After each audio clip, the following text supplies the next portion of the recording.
dia, meus irmãos, e a graça do nosso Senhor e Salvador Jesus Cristo esteja sobre todos vocês.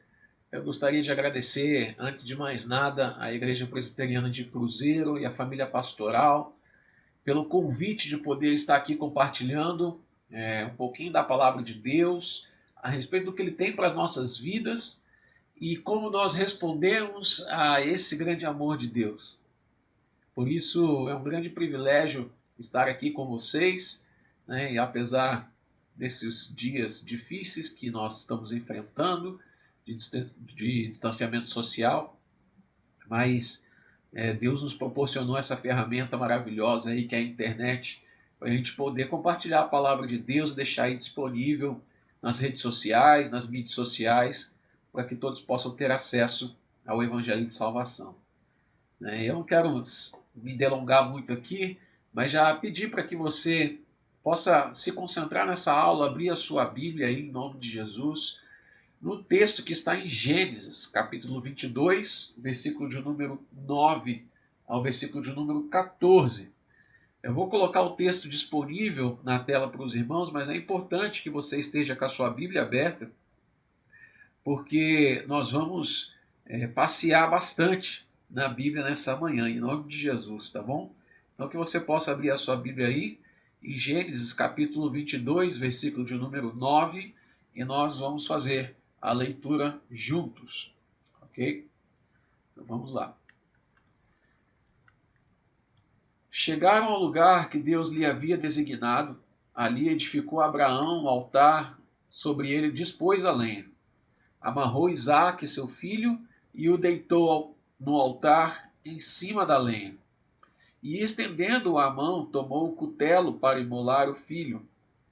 Mas do céu lhe bradou o anjo do Senhor: Abraão, Abraão. E ele respondeu: Eis-me aqui. Então lhe disse: Não estendas a mão sobre o rapaz, e nada lhe faças, pois agora sei que temes a Deus, porquanto não me negaste o filho, o teu único filho. Tendo Abraão erguido os olhos, viu atrás de si um carneiro preso pelos chifres entre os arbustos. Tomou Abraão o carneiro e o ofereceu em holocausto, em lugar do seu filho. E pôs Abraão por nome àquele lugar: O Senhor proverá. Daí dizer-se até o dia de hoje: No monte do Senhor proverá. Amém. Por enquanto nós vamos fazer a leitura somente desses textos aqui, e depois nós vamos passear por alguns aí durante a nossa aula. Amém? Vamos orar? Deus, nós agradecemos ao Senhor pela oportunidade de estudar a Tua palavra. Que o Senhor nos conceda graça, entendimento, para que essa palavra encontre um lugar especial no coração dos meus irmãos que estão do outro lado da telinha, que estão escutando a mensagem do Senhor. Que eles sejam edificados, que eles sejam desafiados e transformados pela ação do Teu Santo Espírito, aonde quer que eles estejam. Em nome de Jesus, Pai. Amém. Amém. Meu irmão e minha irmã, hoje eu quero falar com você a respeito de como Deus age na história do homem. Desculpa aí as tremedeiras, está esbarrando aqui. Mas de como Deus age aí na história do homem e como o homem, através da sua caminhada, ele vai reagindo a essa ação de Deus na vida dele. Não há como nós respondermos a Deus, a sua ação nas nossas vidas, sem que nós possamos entender quem é esse Deus, como ele age na história, como ele se revela ao homem. Por isso é importante entendermos toda a revelação de Deus de maneira plena, completa nas Escrituras Sagradas. E, meus irmãos, eu não sei quantos de vocês estão assistindo essa aula, essa live, que são formados em física ou que dão aula de física, lecionam física, mas eu queria falar com vocês a respeito de Newton, um físico chamado Newton. Talvez você conheça esse nome, esteja familiarizado com esse nome aí, mas as leis de Newton são as leis que descrevem o comportamento do corpo em movimento, né? A relação entre as forças agindo sobre o corpo e o seu movimento causado por essas forças. As leis, elas foram descritas, expressas nas mais diferentes formas nos últimos 3 séculos. Mas há uma lei muito conhecida por mim e por você, mesmo não sendo formado na área de física, mas é uma lei muito popularizada, muito comum a todos nós, que é a terceira lei de Newton. Provavelmente você já ouviu falar ou conhece essa lei. E ela diz o seguinte, que a toda ação há sempre uma reação oposta de igual intensidade, né? Então, as leis de Newton, elas não são bíblicas, mas elas são científicas, sim, mas elas ilustram muito bem a nossa posição diante da ação providencial de Deus em todo instante da história, Deus agindo a favor do homem, Deus agindo para providenciar algo bom para o homem, sempre Deus vindo ao encontro do homem e no decorrer da história, sempre o homem reagindo a essa ação providencial de Deus. Veja como isso acontece. Lá em Gênesis, capítulo de número 1, versículo de número 1, Deus, ele cria um mundo. É o princípio de todas as coisas, o Gênesis de todas as coisas. Então, os luzeiros se separam e passa a existir tarde e manhã, no versículo de número 3. As águas se separam do firmamento, então passa a existir mares e céus. Versículo de número 7. Né? Então, juntam-se as águas e aparece a terra. Versículo de número 19. E daí por diante. Até chegar, então, a formar o homem do pó dessa terra. Gênesis 2, 7. E aí então Deus rega essa terra, as árvores, elas crescem, elas dão seus frutos, mas Deus deixa uma ordem para o homem. Gênesis 2,16. De toda árvore do jardim comerás livremente, mas da árvore do conhecimento do bem e do mal não comerás, porque do dia em que dela comeres, certamente morrerás. Havia uma norma no jardim. Deus estava presente, a presença de Deus era real para o homem, para Adão e Eva ali naquele lugar, e Deus estava agindo com providência, com proteção à vida da humanidade ali, quando ele avisa, quando ele alerta, quando ele deixa uma norma para o homem de que ele não poderia experimentar da árvore que estava no meio do jardim. Mas como que o homem reage a essa ação providencial de Deus? Essa é a pergunta que eu faço para você. Ele age com desobediência, não é? E por conta dessa desobediência, todo o pecado ele é imputado a todas as gerações posteriores de Adão. Toda a humanidade agora está castigada no pecado da condenação eterna por causa da desobediência lá no Jardim do Éden. O homem age com desobediência. Mas a pergunta que não quer calar é por que isso acontece? O homem, será que é possível o homem reagir positivamente à ação providencial de Deus na história? Como o homem pode responder positivamente a essa ação providencial de Deus, se é que ele consegue reagir de maneira positiva a essa ação? Por isso, o tema que eu quero pensar com você nessa manhã é sobre a ação providencial de Deus e a reação do homem, baseado no texto de Gênesis capítulo 22, que nós acabamos de ler há pouco. Então eu quero rapidamente tirar com você aqui, meu irmão e minha irmã, 3 lições para as nossas vidas para essa manhã, tá bom? E a primeira lição, deixa eu ver se eu consigo colocar aqui para os irmãos. A primeira lição que eu quero tirar com você para a nossa vida, para aplicarmos a nossa vida, é que nós vamos reagir positivamente à ação providencial de Deus, obedecendo a Deus até as últimas consequências. Até as últimas consequências. Veja o que diz o versículo de número 9 e o versículo de número 10 de Gênesis capítulo 22. Vou colocar o texto para os irmãos aqui. O texto diz o seguinte: chegaram ao lugar que Deus lhe havia designado, ali edificou Abraão um altar, sobre ele dispôs a lenha. Amarrou Isaque, seu filho, e o deitou no altar em cima da lenha. E estendendo a mão, tomou o cutelo para imolar o filho. Para imolar o filho. Amém. Esses dois versículos aqui vai ilustrar para nós efetivamente essa nossa primeira lição aqui a respeito do que Deus tem para as nossas vidas. Porque obedecer a Deus até as últimas consequências é o que Ele exige das nossas vidas como cristãos, como filhos que foram resgatados na cruz do Calvário. Para a gente entender essa primeira lição, a gente precisa observar o contexto. Precisamos observar o que está acontecendo antes de Abraão chegar até aquele monte lá. Né? E o contexto está no versículo 1 de Gênesis capítulo 22 até o versículo de número 8.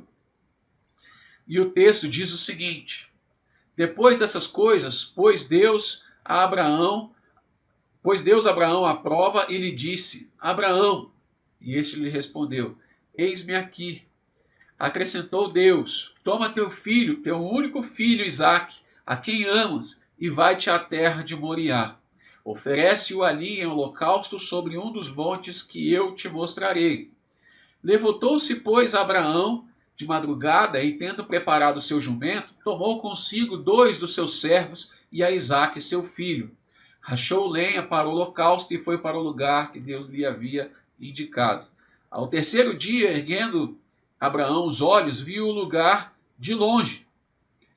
Então disse aos seus servos: esperai aqui com o jumento, eu e o rapaz iremos até lá, e havendo adorado, voltaremos para junto de vós.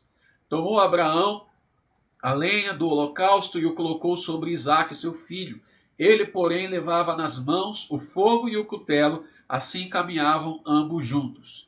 Quando Isaque disse a Abraão, seu pai: meu pai, respondeu Abraão: eis-me aqui, meu filho. Perguntou-lhe Isaque: eis o fogo e a lenha, mas onde está o cordeiro para o holocausto? Respondeu Abraão: Deus proverá para si, meu filho, o cordeiro para o holocausto. E seguiam ambos juntos. Amém.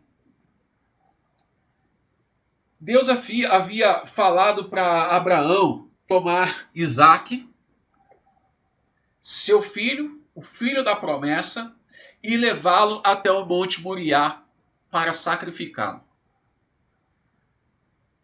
É interessante esse registro em Gênesis, mas é até um tanto perturbador para mim e para a sua vida pensar que Deus pode requerer do homem, do pai ou da mãe, sacrificar em holocausto o próprio filho. Pense na vida de Abraão, se coloque no lugar dele. O homem de Deus, aplicando para as nossas vidas hoje, né? Um homem de Deus que participava dos cultos, ele era religioso, assim como eu e você, ele zelava pelas coisas de Deus, amava a sua família, cuidava da sua família, amava a sua esposa, era fiel à sua esposa, mas Deus agora quer tirar a vida do seu filho. Você já pensou, meu irmão e minha irmã, já tentou se colocar no lugar de Abraão, numa situação como essa?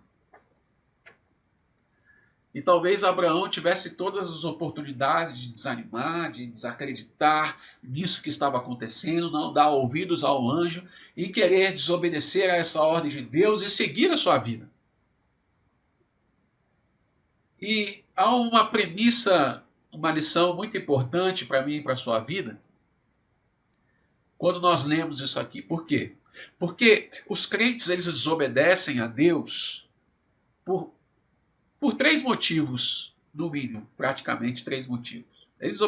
O crente desobedece a Deus porque desconsidera quem ele é, ou porque desconsidera que ele está, e porque desconsidera o poder de Deus e a onipresença de Deus, e que Deus não pode ser limitado em lugar nenhum.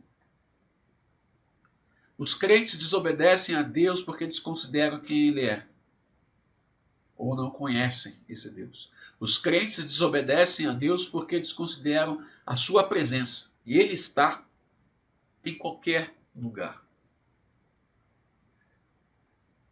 Quando Moisés tem um encontro com Deus naquele monte, e Deus dá uma missão para Moisés, quando Deus se manifesta naquela sarça, né, e para Moisés, que estava se consumindo em fogo, Deus manda Moisés libertar o povo de Israel da opressão de Faraó, o homem mais poderoso do mundo e que cuidava de todo o seu império no Egito. E Moisés, ele não se sente apto a fazer aquilo, ele se sente totalmente sem ferramenta, sem munição. Ele não se sentia capaz nem mesmo de poder falar com o povo, e ele vai dizer: Deus, eles não vão acreditar em mim. Por que esses homens, por que Faraó acreditaria no que eu estou dizendo? E Deus vai dar uma ordem para ele muito interessante. Diga a todos que o eu sou te enviou.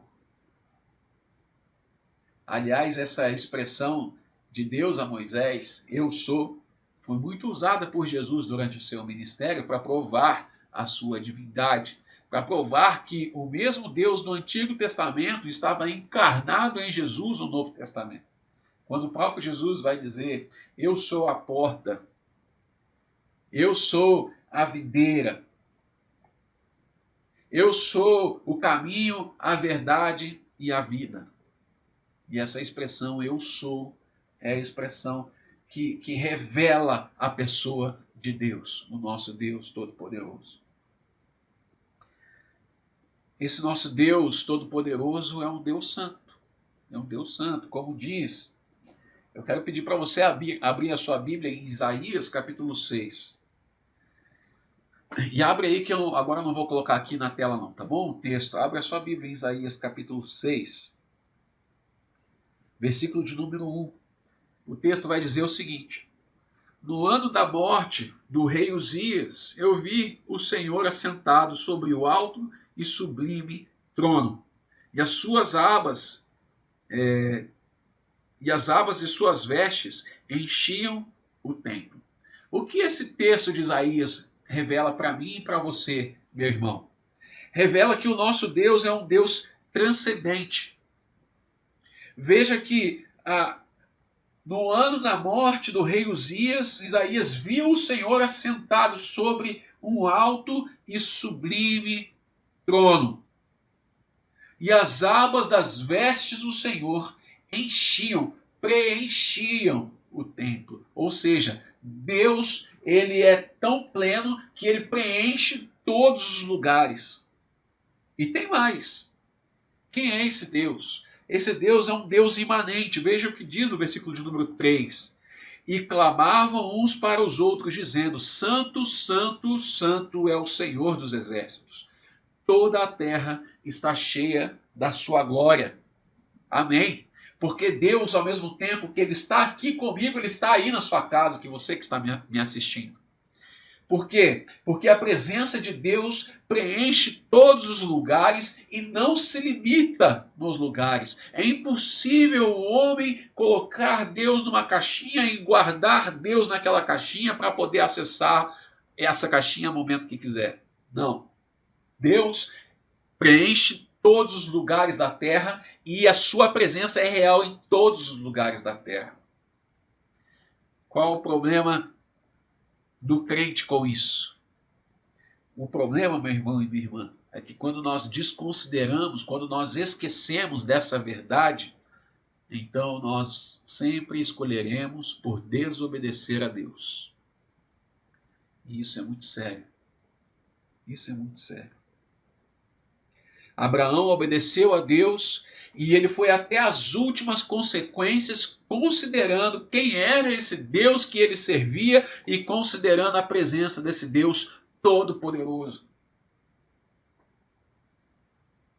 E muitas vezes, meu irmão e minha irmã, muitas vezes o seu coração vai lhe persuadir a desobedecer a Deus. Você vai ter a oportunidade na sua vida de mentir. E se você desconsiderar essa realidade de quem é Deus, de que Ele está com você, provavelmente você vai optar por mentir. Veja que nós lemos o texto aqui e vimos que Isaac faz uma pergunta muito importante para o seu pai. Aonde está o carneiro por holocausto?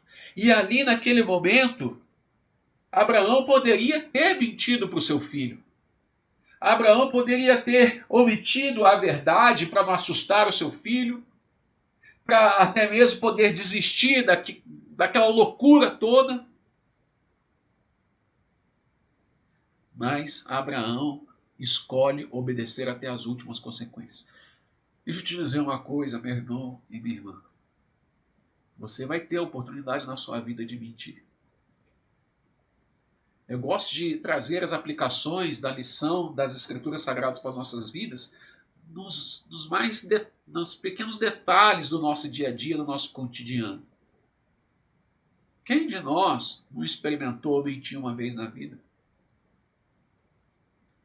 O problema é que nós achamos que Deus não está presente onde nós estamos. E aí você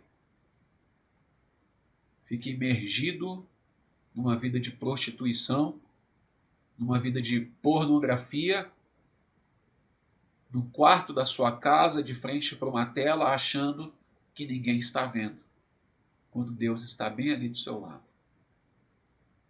entristecido com aquilo que você está fazendo. Quando você pratica o seu sexo solitário durante o seu banho, no seu banheiro, e acha que ninguém está vendo, porque você está sozinho.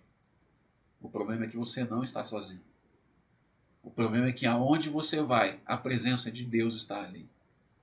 E você acha que você consegue mentir para as pessoas quando você não consegue mentir para si mesmo, para si próprio. E Deus está presente em todos os lugares e Ele vê todas as coisas. Ele é onipresente, Ele é onisciente, Ele conhece o seu coração, a sua intimidade, o seu pensamento. Deus conhece tudo. Portanto, fuja dessa vida, meu irmão. Você também terá a oportunidade de desistir da obra de Deus e de desanimar. Abraão poderia ter desistido, poderia ter levado esse coração entristecido a uma atitude de voltar atrás naquela missão que Deus tinha dado a ele, mas ele não faz isso.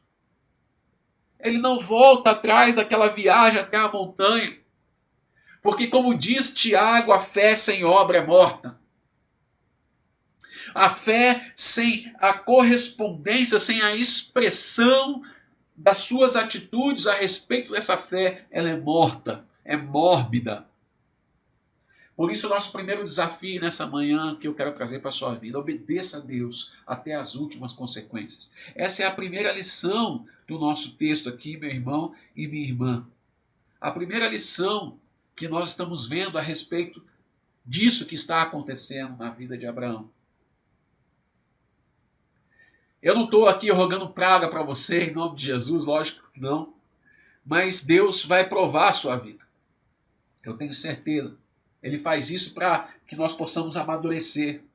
As lutas irão aparecer, o dinheiro vai apertar no final do mês, se é que já não apertou, se é que você já não perdeu o seu emprego. Os filhos não irão te ouvir. E o que você vai fazer nessas horas? Como é que você vai responder a Deus com relação à ação providencial dele na sua vida, na vida da sua família. Porque dentro de casa tem que haver harmonia. O marido ser fiel à sua esposa, a esposa ser auxiliadora ao seu marido, na missão que Deus deu ao seu marido, que Deus deu a você. Sempre falar a verdade um com o outro, cuidar muito bem da sua esposa, amá-la. Ser cúmplice nas responsabilidades que há dentro da casa, dentro do lar, né? Orar com a sua esposa, com os seus filhos, fazer as suas devocionais, os seus cultos domésticos, exercitar a fé que Deus colocou no seu coração com a sua família. Essa harmonia tem que haver dentro da sua casa. Por isso, meu irmão, em nome de Jesus, obedeça a Deus até as últimas consequências. Esse nosso Deus é um Deus provedor. Esse nosso Deus é um Deus que cuida das nossas vidas. Mas há uma segunda lição, eu quero um pouco mais para frente com você. A segunda lição que nós aprendemos, como nós vamos responder positivamente à ação providencial de Deus na nossa vida. Em segundo lugar, confiando o futuro da sua vida nas mãos de Deus. Vamos ver o que diz o versículo de número 11 e 12. Tá bom? Gênesis 22, versículo de número 11 e 12. Vou colocar na tela para os irmãos aqui.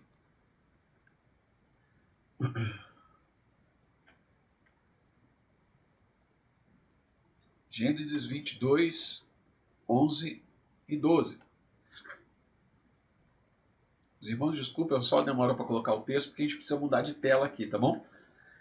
Mas do céu lhe bradou o anjo do Senhor: Abraão, Abraão. E ele respondeu: Eis-me aqui, Senhor.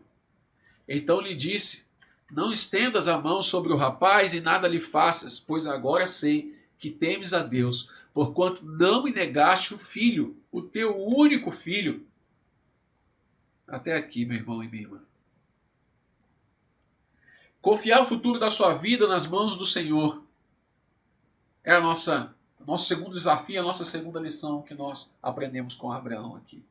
Quando ele entrega o seu único filho, o filho da promessa, nas mãos de Deus para sacrificar. Veja que Deus fez promessas durante a vida de Abraão. E eu quero ressaltar aqui com você alguns textos, tá bom? Eu vou novamente abrir esses textos aqui, Gênesis capítulo 15, versículo de número 4 e versículo de número 5. Gênesis 15, 4 e 5. Vamos lá, vou colocar o texto para os irmãos. A isto respondeu logo o Senhor, dizendo: Não será este o teu herdeiro, mas aquele que será gerado de ti será o teu herdeiro. Então conduziu-o para fora e disse: Olha para os céus e conta as estrelas, se é que o podes. Ele disse: Será assim a tua posteridade. O outro texto está em Gênesis, uma outra promessa de Deus para Abraão, está em Gênesis capítulo 17. Gênesis capítulo 17, versículo de número 19. E Deus diz o seguinte: Deus lhe respondeu: De fato, Sara, tua mulher, te dará um filho. Ele chamarás Isaque. Estabelecerei com ele a minha aliança, aliança perpétua para a sua descendência. Gênesis capítulo 21, versículo de número 1. Visitou o Senhor a Sara como lhe dissera, e o Senhor cumpriu o que lhe havia prometido. Então veja, irmãos, que Deus faz algumas promessas para Abraão durante a sua vida, a respeito de que ele lhe daria um descendente, porque a esposa de Abraão era estéril, não poderia ter filhos, e Deus cumpre, apesar de ter parecido muito demorado para Abraão essa promessa, mas Deus cumpre a sua promessa, e nós vemos aqui alguns textos que eu coloquei na tela para os irmãos, a qual revela esse cumprimento de Deus das promessas que ele havia feito para Abraão. Aí depois de Abraão ouvir todas essas promessas de Deus, ele só poderia responder positivamente essa provisão de Deus com a sua fé. Com a sua fé. Gênesis 15, 6. Vamos lá. Gênesis 15, 6. O texto diz o seguinte: ele creu no Senhor e isso foi lhe imputado para justiça. Ele creu no Senhor e então ele foi justificado por Deus por causa da sua fé.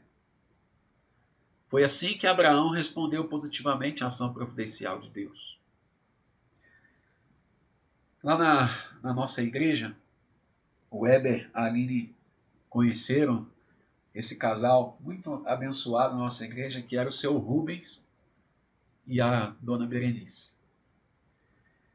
E se tem uma coisa que eu aprendi na minha vida durante o início da minha conversão, durante todo o processo, né, de santificação, no início da minha experiência com Deus, eu aprendi com esse homem e com essa mulher a ter uma vida de oração diante de Deus.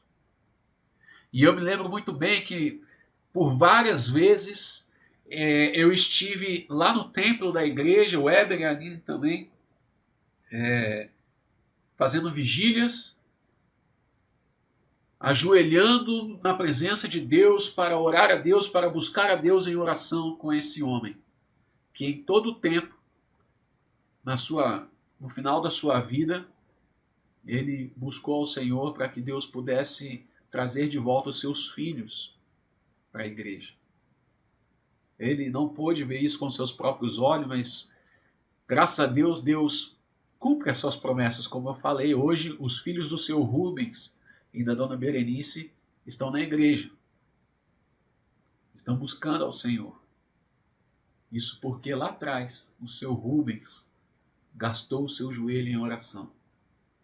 A dona Berenice me ensinou muito também. Ela foi acometida com um câncer no cérebro e ficou muito debilitada muito rapidamente, questão de meses. E por vezes ela testemunhou na igreja o que é ter uma vida de fé. O que é lutar por Deus apesar das adversidades. E essa vida de oração e essa vida fortalecida no Senhor, crendo que o Senhor tem o melhor para as nossas vidas, é o que Deus espera de nós. É a reação que Deus espera de nós em relação à ação providencial dele na sua vida. Não se deixe abalar, meu irmão, por tudo que está acontecendo hoje com a sua família. Eu não sei se você perdeu o seu emprego, não sei se você está passando dificuldades financeiras, eu não sei se falta leite na sua casa para o seu filho. Eu só sei que Deus está no controle da história da sua vida, Ele não é pego de surpresa por essa pandemia, Ele está olhando para a sua vida, Ele conhece as suas lágrimas, Ele conhece a sua luta e Ele não te abandona. Glória a Deus por isso, meu irmão. Aleluia por isso. Porque o que mais nós temos visto são as pessoas entregando as suas vidas aos amuletos. Pessoas que entregam as suas vidas a entidades espirituais buscando segurança. Pessoas que entregam as suas vidas ao dinheiro, achando que estarão bem por conta do dinheiro, e essa pandemia veio revelar ao homem que não é o dinheiro que traz segurança, não é um bom emprego que te faz ser melhor que o outro. Pessoas que confiam suas vidas aos homens, achando que serão guardados do mal. Pessoas que fazem qualquer coisa para estar seguros. Você já percebeu isso? Mas o nosso Deus é a pessoa mais poderosa que existe. E por que não colocarmos a nossa vida, a segurança da nossa vida, nas mãos daquele que tem a história na ponta dos seus dedos? Por que não entregar as nossas vidas, a segurança das nossas vidas, nas mãos daquele que é o Eu Sou, o Todo-Poderoso? Esse é o grande desafio que Deus faz para mim e para você. Confiar o futuro das nossas vidas nas mãos daquele que tem o controle da história, daquele que pode resolver o nosso problema. Abraão confiou em Deus, entregou a vida do seu próprio filho, pela fé, pela fé. E aí, como é que eu sei disso, meu irmão e minha irmã? Como é que eu sei que Abraão creu no Senhor? E por isso ele entregou a vida do seu filho para Deus. Porque quando nós lemos o versículo de número 5, revela para nós o tamanho da fé de Abraão. Gênesis 22, versículo de número 5, diz o seguinte: Então conduziu até fora e disse: Olha para os céus e conta as estrelas. Desculpa, irmãos, eu estou colocando o texto errado aqui. Eu vou corrigir, só um minutinho. Gênesis 22, 5. Aí. Então disse aos seus servos: Esperai aqui com o jumento. Eu e o rapaz iremos até lá, e havendo adorado, voltaremos para junto de vós. Voltaremos. É muito interessante que o registro das palavras de Abraão aqui não está no singular. O que Abraão está dizendo é que ele iria até o monte, ele iria oferecer o holocausto ao Senhor e ele voltaria. Ele não voltaria sozinho, ele está dizendo: voltaremos. Quem iria voltar? Ele e Isaac, seu filho. Olha que grande fé desse homem, meu irmão e minha irmã, a certeza que ele tinha que Deus ia providenciar uma saída, que Deus iria providenciar libertação para o seu filho. Será que você teria uma fé num tamanho desse como Abraão, em obedecer a Deus até as últimas consequências, mas confiando a sua vida nas mãos dele? Quando um parente, quando o seu irmão, quando alguém da família é acometido com um vírus como esse, será que você continua confiando em Deus? De que Ele irá providenciar a libertação, de que Ele irá providenciar o que é melhor para a sua vida? Porque as situações das nossas vidas às vezes irão parecer confusas, embaraçosas. Você ama a Deus, você serve a Deus, mas Deus permite você perder o que você mais valoriza na sua vida. Percebe? No caso de Abraão, era o filho dele, o que ele mais valorizava. Mas e no seu caso? O que é que você mais valoriza? É a sua família? É a sua casa? É o seu carro? São os seus bens? O que é que você mais valoriza na sua vida? É o seu filho? E se Deus permitisse que você perdesse isso que você mais valoriza? Até mesmo o seu próprio filho ou a sua filha. Como você reagiria a essa permissão de Deus? Você reagiria positivamente, com fé, confiando a sua vida, o futuro da sua vida nas mãos de Deus, obedecendo a Deus até as últimas consequências? Ou você desanimaria? Ou você desobedeceria ao Senhor? Você ficaria com raiva, entristecido, desacreditado, desesperançoso? Se Deus permitisse que você perdesse o que você mais valoriza na sua vida, como você reagiria a isso, meu irmão e minha irmã? Essa é uma pergunta que você tem que fazer para você. E eu quero trazer esse segundo desafio para a sua vida. Confie em Deus. Porque confiar em Deus é um ato nobre de fé. Confiar em Deus é tudo aquilo que nós podemos diante de situações tão difíceis. Tão difíceis.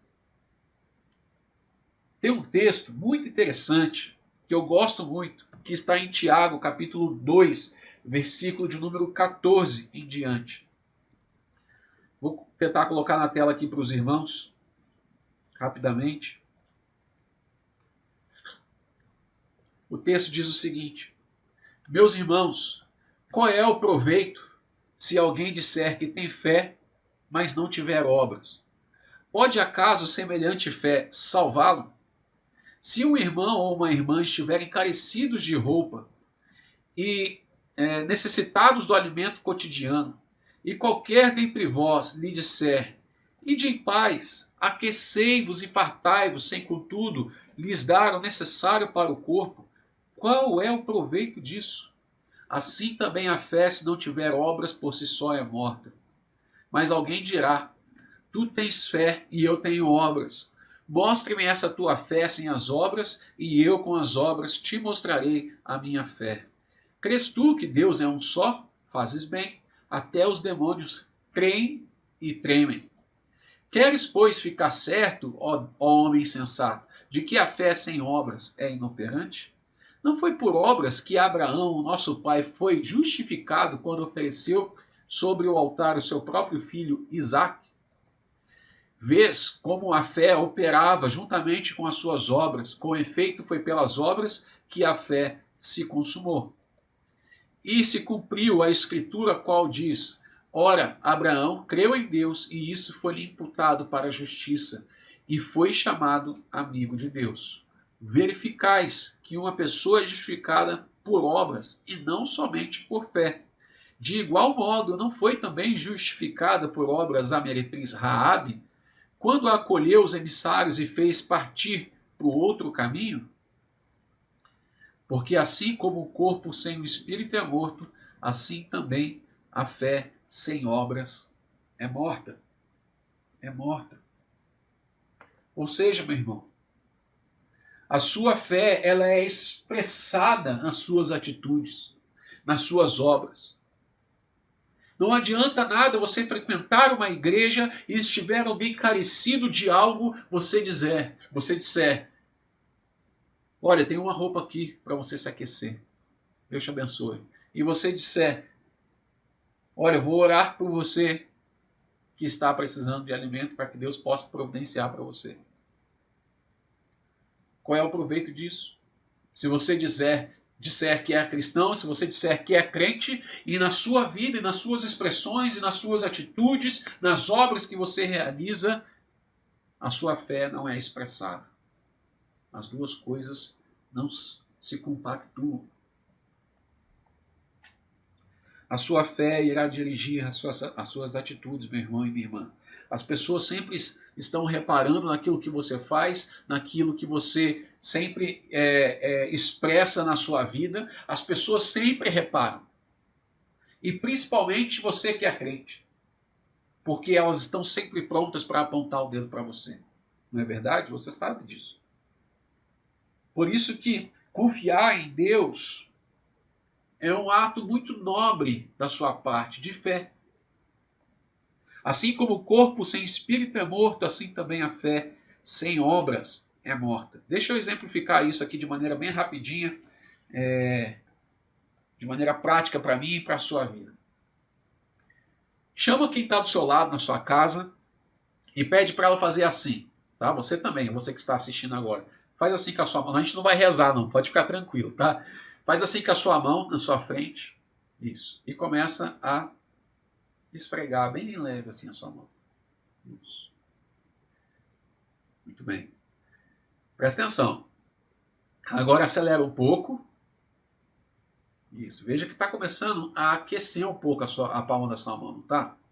Acelera mais. Agora aqueceu um pouco mais. Eu vou pedir para você acelerar bastante, bastante, ó. Acelera bastante. Isso. Agora coloca a mão na sua nuca, assim, ó.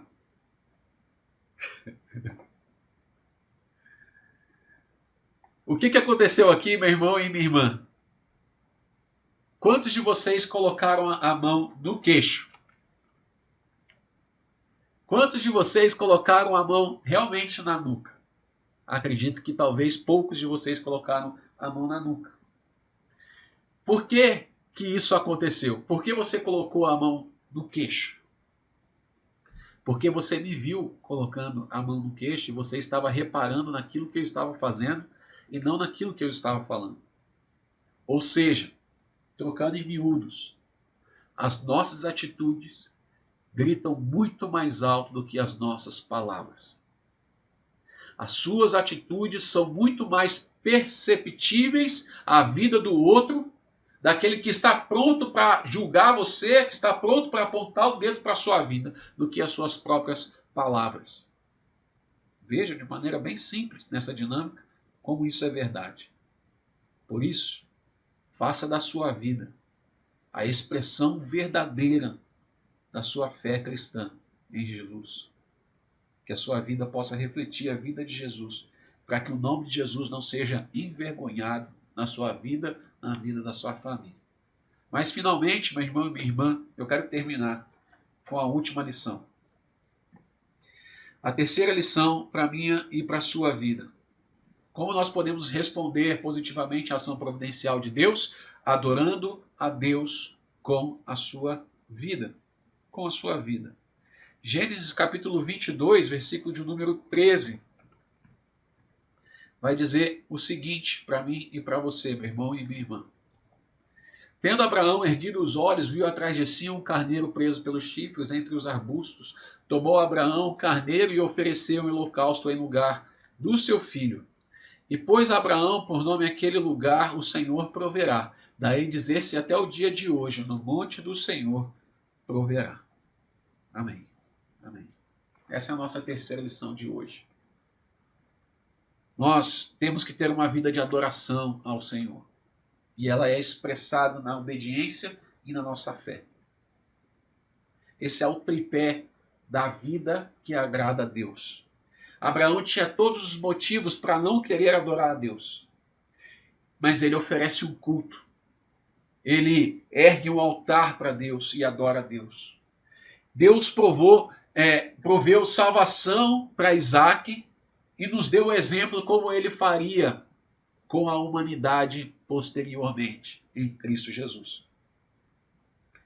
Quando João Batista ele vê Jesus passando, ele diz: eis o Cordeiro de Deus que tira o pecado do mundo.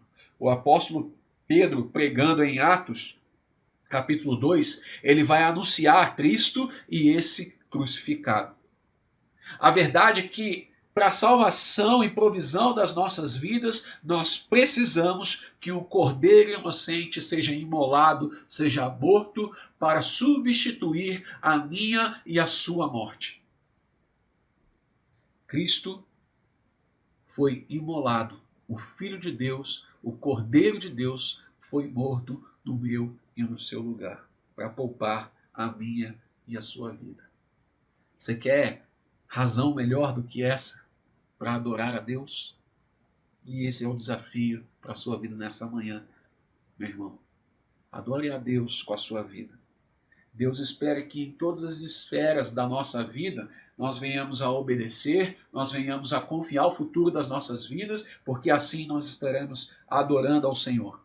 No trabalho, no nosso casamento, no seu namoro, no seu noivado, nos seus projetos, na sua faculdade. Obedeça e confie no Senhor, porque assim você estará o adorando. Portanto, meu irmão, a provisão que nos é dada por Deus, impulsionado pela sua graça, pela sua misericórdia, requer de nós uma atitude de confiança, uma atitude de obediência e uma atitude de adoração. Jamais poderemos viver a nossa caminhada com Cristo de qualquer jeito. Por isso que eu sempre gosto de terminar a reflexão a respeito desse texto dizendo o seguinte: nós precisamos ter uma vida oca. Não oca no sentido de ser vazia, mas oca no sentido das três siglas: O, C e A. Guarda isso no seu coração didaticamente falando, em nome de Jesus. O de obediência, C de confiar e A de adorar. Se você é um crente que tem essas três características na sua vida, com certeza Deus está sendo honrado. O nome de Jesus está sendo pregado verdadeiramente na sua vida. Você tem reagido positivamente à ação providencial de Deus na sua vida. E glória a Deus por isso. Que Deus te abençoe, meu irmão e minha irmã. Que você possa ter aprendido com essa história de Abraão a ser um crente melhor em meio a essa confusão toda desse vírus, dessa pandemia, desse distanciamento social. Porque nós fomos levantados por Deus como filhos de Deus para sermos arautos do Rei, para levar o evangelho de salvação aonde nós estamos. E só fazemos isso muito bem quando nós obedecemos ao Senhor até as últimas consequências. Quando nós confiamos o futuro das nossas vidas nas mãos de Deus, porque somente assim nós iremos adorá-lo verdadeiramente. Que Deus te abençoe, que Deus te guarde, em nome de Jesus. Pai, nós confiamos as nossas vidas em Tuas mãos. E eu peço ao Senhor que em meio a toda essa loucura, a todo esse tempo difícil de isolamento social, de perdas, de dificuldades financeiras, que o Senhor venha com provisão na vida dos nossos irmãos da Igreja Presbiteriana de Cruzeiro e de todos aqueles que estão assistindo a essa aula, a esse vídeo depois que essa transmissão terminou. Que Deus guarde a todos, que o Senhor possa abençoar a todos aqueles que o Senhor resgatou nas Tuas mãos. Em nome de Jesus que eu oro, Pai. Amém. Amém. Deus abençoe. Pastor Eber, grande abraço, meu amigo. Que Deus possa conduzir de maneira graciosa o trabalho aí na cidade de Cruzeiro, em nome de Jesus.